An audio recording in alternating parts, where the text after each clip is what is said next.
Welcome back to the channel, guys. Today we're going to talk ballistic helmets, more specifically this ballistic helmet. This is the Arch Gen 3 from Protection Group Denmark. Jonas and Nolan were kind enough to send this one out to me, and in truth, they were actually nice to send me two.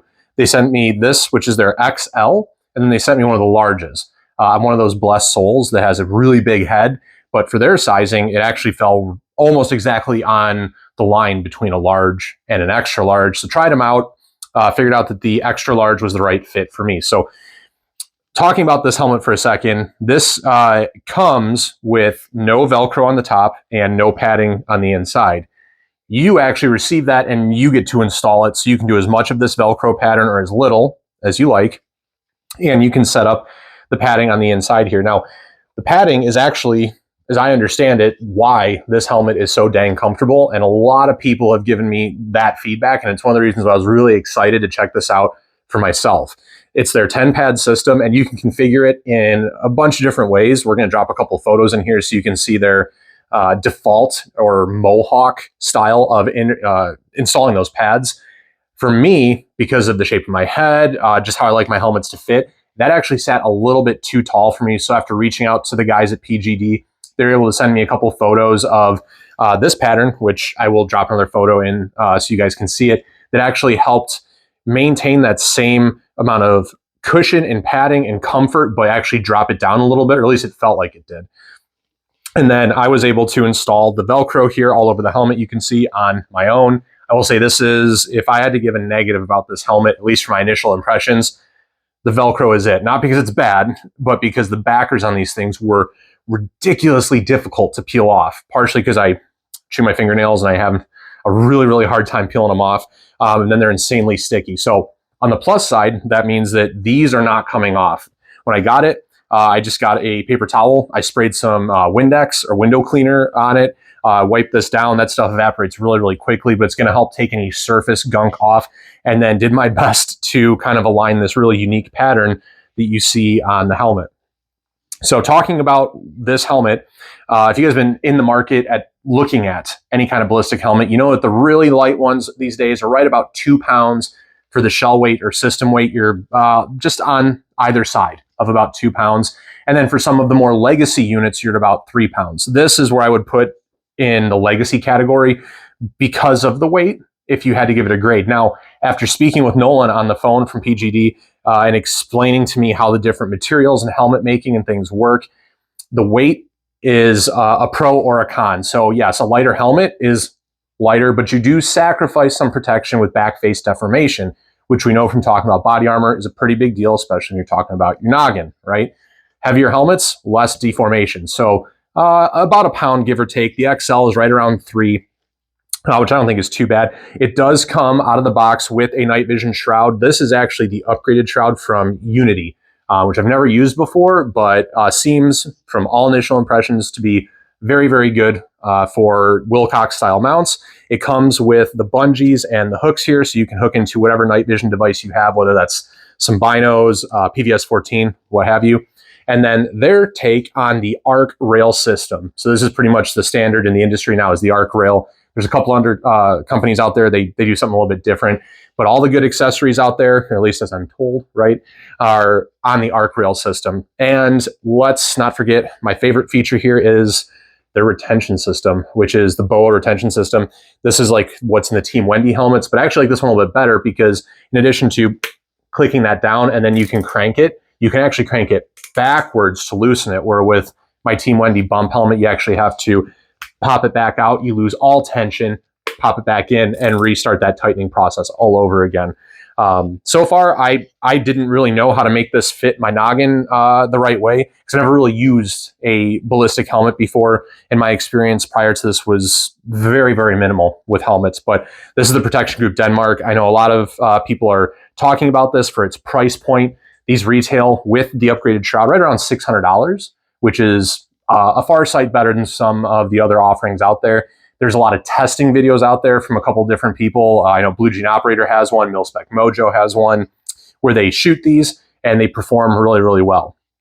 So for our purposes, we're going to take this today and we're going to go through helmet setup, because when you get your first helmet, It's kind of like getting your first plate carrier. A lot of people want to take as much crap as they can, and they want to fill this bad boy. They want to put a helmet cover on. They need strobes. They need lights. They need flashlights, all kinds of stuff. And some of it is really, really helpful. Some of it really isn't. So today we're going to go through the PGD ARC Gen 3 helmet from 0 to complete, how I would set it up with the accessories that I'm going to pick and have picked to pop on this helmet. Let's get started.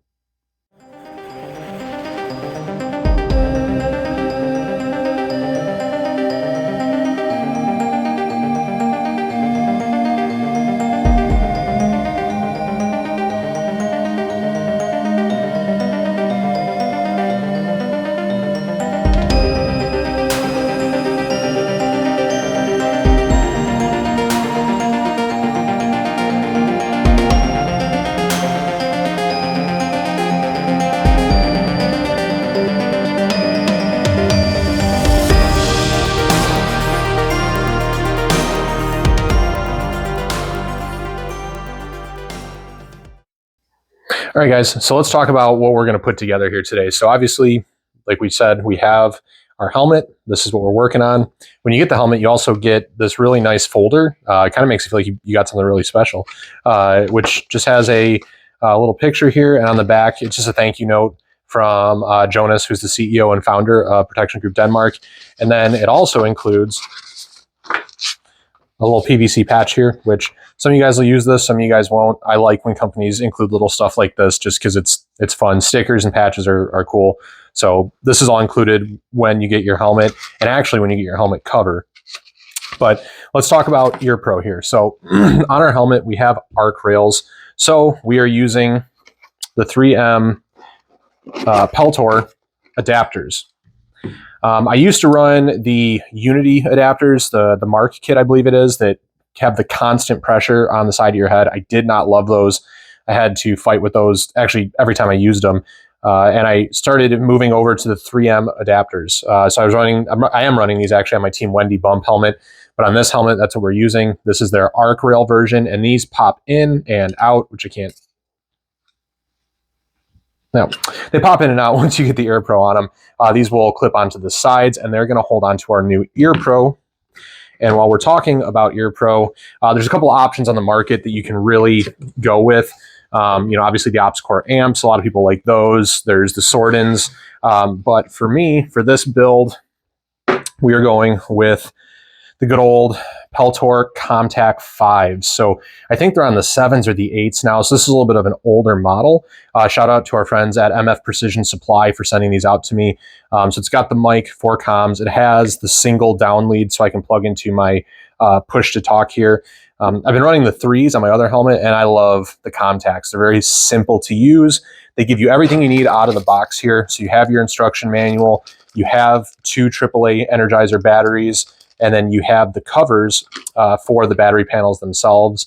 Typically, when you see stuff online, these things being sold used, you will see those covers broken and things like that. So I'm sure you can get replacement ones online, but nice that they ship those separately and uninstalled so you can put them in yourself.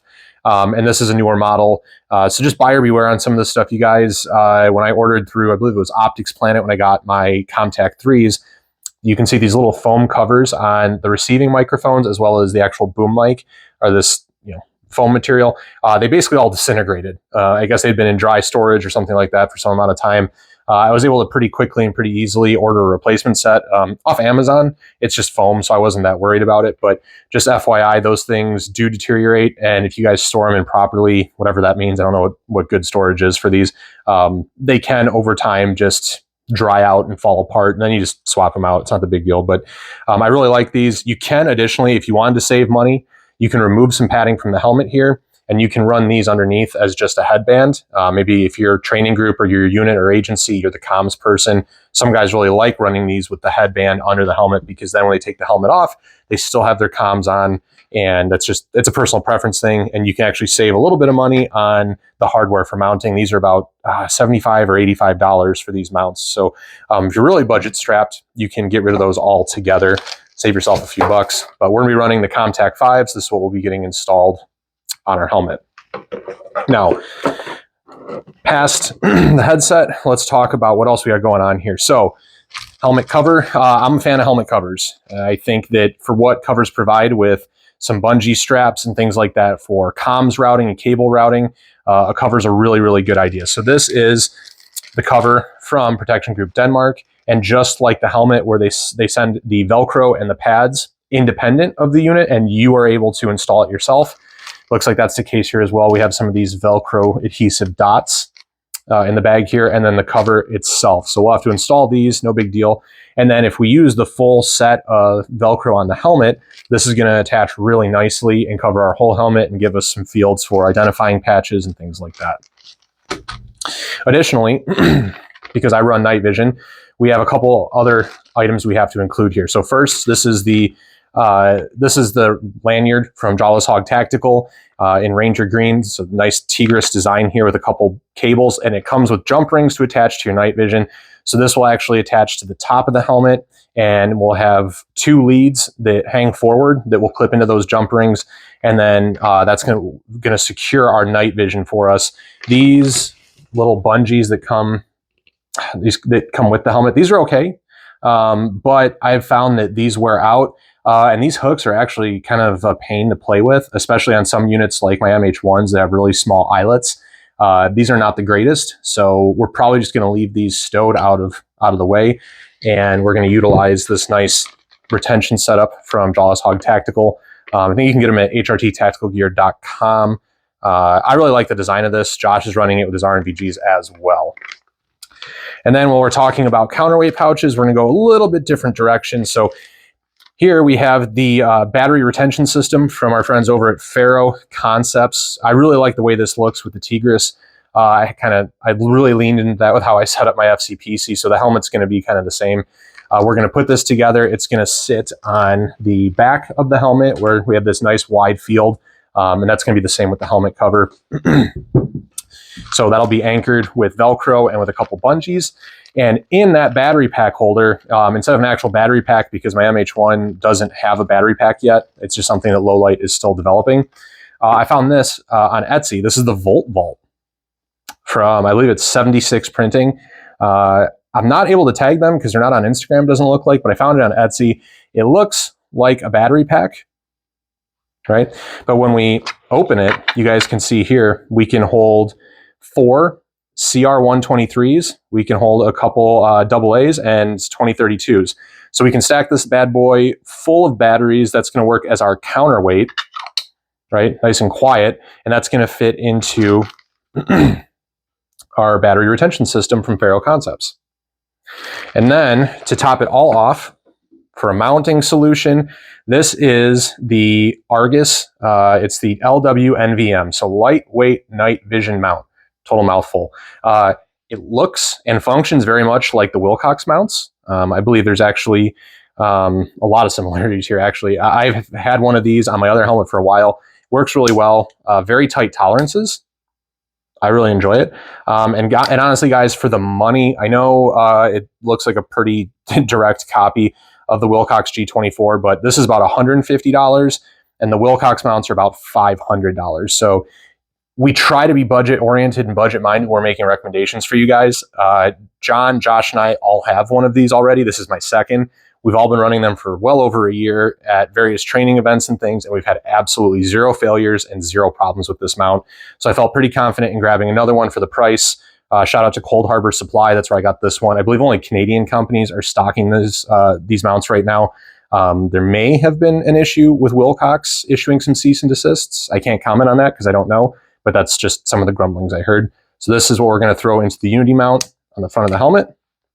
And last but not least here, we have our IR strobe. This is a newer model of what I've been running. This is the Nightcore NU06, and it has, you know, a couple different visible colors. It has IR. It actually can slide out of the bracket that we're going to use to mount it, and it can actually fit independently into the arc rail system. So these things are rechargeable, so you don't have to throw them away like some of the Unity Sparks that people use.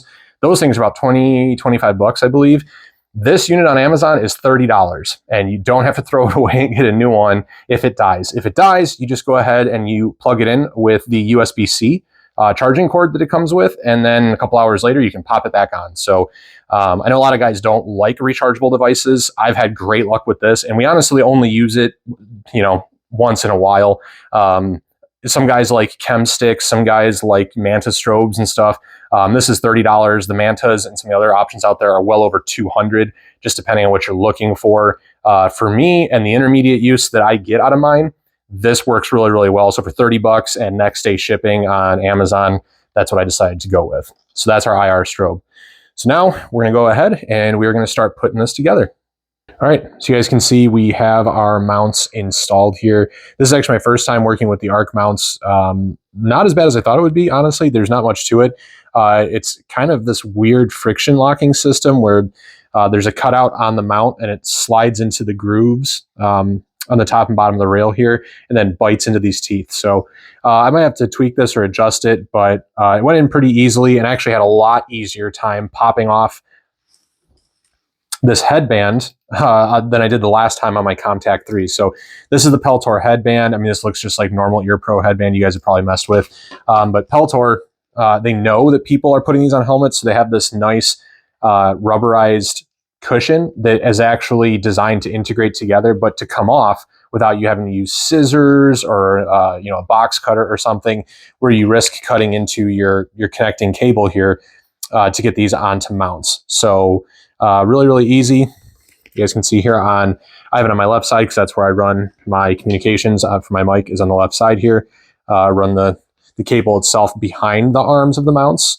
Just because that's something I always like double and triple check. It's fixable, but you got to pop this all back apart and reconnect it once you do that. So this has a little bit of play here. So what we'll find a way to do then is tuck this up into the helmet or the helmet cover itself, which is going to be what we tackle next. And we'll make sure we have this nice and retained so it's not just hanging out here waiting to snag on stuff. But phase one complete. We have our communications headset and Ear Pro installed.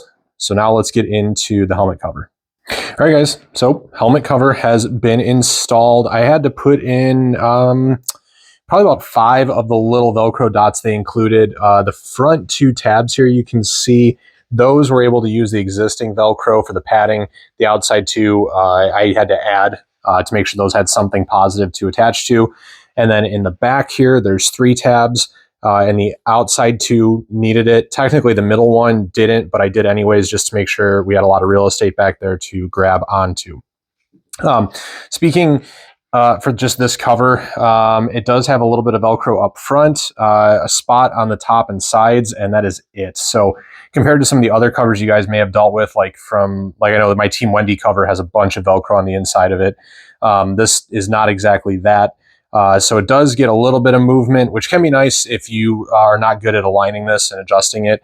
But it does actually add some nice rectangular, I was going to say square, but rectangular regions on the side here for identifier patches, because many of us need those. It does have ridges that are laser cut into all of these. So if you have the need to run cables for battery packs or something like that, you can. It also has these ridges. Unfortunately, these are not elastic, but they will hold the cable in place. So you can run com cables or whatever you need that way. And that laser cut across the back. This matches the cutout of the Velcro that is actually on the helmet. And now we have our cover installed. I just made sure that I took the bungee cords, obviously, unhooked those, installed the cover, and then wrapped this back around in the front. And now we're going to get ourselves set up with the rest of our goods here. So we have the helmet. We're going to get to our retention set for our battery pack, and our nods retention. We're going to get those installed, and we're going to see what that looks like. So we have the Ferro battery retention kit installed here with our Volt vault in the back. So it utilizes bungee retention to secure this in here. We have a wide band of elastic, and then we have some loop Velcro here so we can put a identifier patch if we need to. It's actually pretty easy to install. Ferro has a pretty decent video on it. You probably have to pause it and back and forth a few times. All you really needed is a T20 Torx bit to go ahead and back out these screws that hold the rails in. You insert these little tabs here, which are, there's little tabs there with grommets on them to help retain the shock cord. You get one on each side, and then the rest of it is all these little retainer clips, I guess, that you can use to loosen or tighten the individual retention sections. You can see it runs up, and we have a field here for a strobe if we so wish, and then you can follow the FDE cord up here, and it anchors around your night vision mount, our Argus mount here. And then under that, you can see we installed the jawless hog retention system. So you have a lot of Tigris, a lot of loop Velcro here at the top. But then we have our clips with our jump rings we're going to install on our night vision in just a moment here. So now we have lost no Velcro here, and we actually have a nice spine to the helmet that's going to help mount anything we need on the top. So whether that's a camera, whether that's a strobe or a strobe and a camera, we have our counterweight. Now we're ready to throw on the night vision, clip it in, and we'll be ready to go. So we have our MH1 from Low Light Innovations and our friends over at Custom Night Vision. We have that clipped in here with the jawless hog retention system. So we have the jump rings installed. They just clip in here. Really, really easy system to utilize. If we need to take any more slack out of this, might take a little bit out, we can go ahead and just adjust this back here and that'll tighten that up for us. And then if we swing on back, you guys can see we have our strobe installed. It comes in the box already built this way. Nice little Velcro mount that's actually curved. You guys can see here it actually matches the curve of the helmet, and there's just a little tab here, so you pop up on that and it will come out of the mount, and that way you can recharge it, or you can move it to one of the other mounts. There's a flat mount if you need it for something like, I don't know, like a vehicle, or you want it on your chest or something without a contour. It does come with that mount. And additionally, there's this other mount here that goes into, I believe it's molly webbing, if you're wearing this on your kit, your gear, something like that. But for us, it's going to just fit very nicely into this contoured mount. So then we just pop it back in. There we go. That's good to go. And guys, we are finished from start to finish. That is a complete helmet setup. And I might do some tweaks to this. There's a lot of stuff going on up here on the top of the helmet. And might throw an identifier patch or two on the back. But I think we are good to go. All right, guys, we're done. So it actually didn't take too terribly long to get this put together.